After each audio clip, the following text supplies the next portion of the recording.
नमस्कार। आज हम व्रत की परिभाषा एवं व्रत से संबंधित महत्वपूर्ण शब्दावली का अध्ययन करते हैं और जानते हैं कि पाई का मान 22/7 ही क्यों होता है।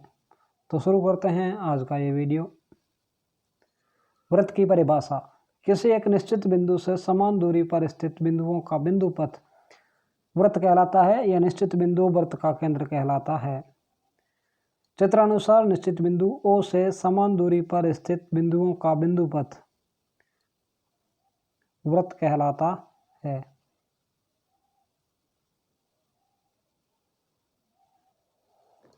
व्रत की परिधि: संपूर्ण व्रत की लंबाई को व्रत की परिधि कहते हैं।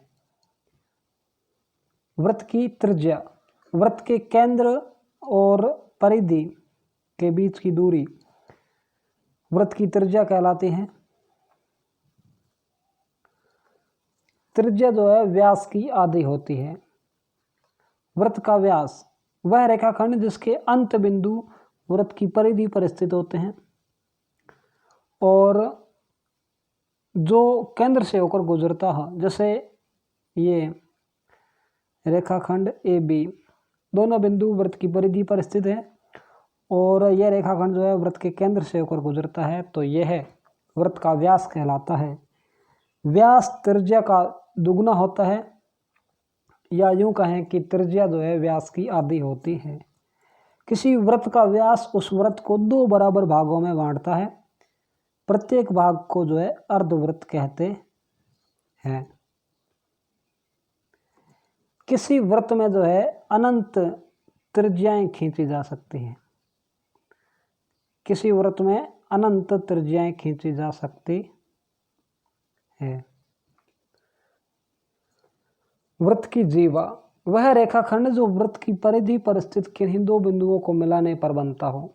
व्रत की परिधि पर स्थित किन्हीं 2 बिंदुओं को मिलाने पर,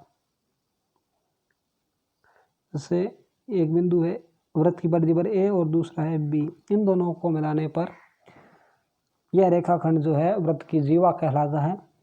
और व्रत की सबसे बड़ी जीवा जो है वो होती है व्रत का व्यास। एक जीवा जो है व्रत को 2 व्रत खंडों में विभाजित करती है।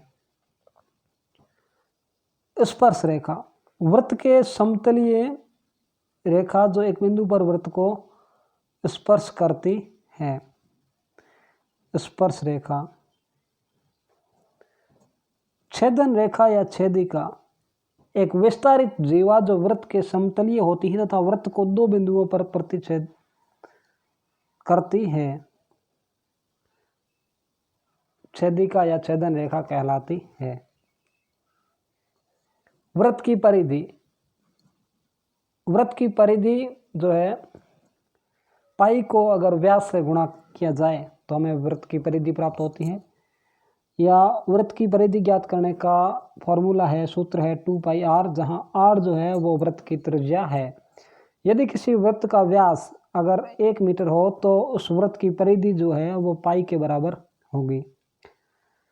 पाई जो है वो एक अपरिमेय राशि है जो व्रत की परिधि एवं व्रत के व्यास के अनुपात के बराबर होती है और जिसका मान अपरिमेय राशि के रूप में लगभग 3.14 होता है और जिसे 22/7 के रूप में अनुमानित लिखा जाता है।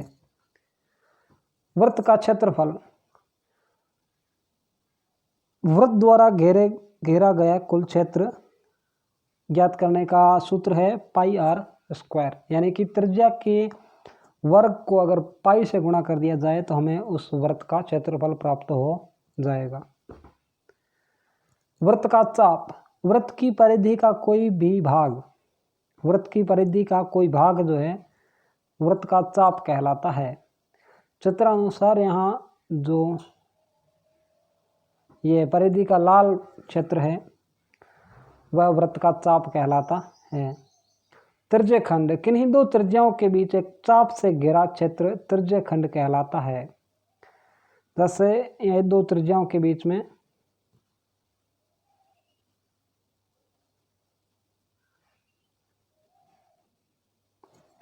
ये क्षेत्र जो है वो वृत्त का त्रिज्यीय खंड कहलाता है।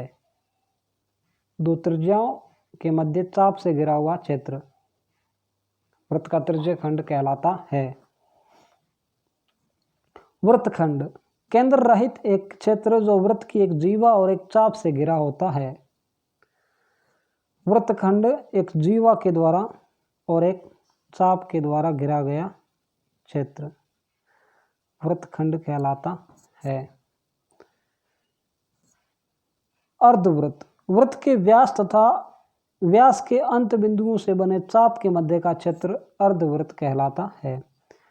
जैसे ये वृत्त का व्यास है ए और बी, इनके द्वारा ये चाप और ये भाग जो है अर्धवृत्त कहलाता है। अर्धवृत्त कहलाता है। वृत्त का व्यास जो है वो वृत्त को दो अर्धवृत्तों में बांटता है।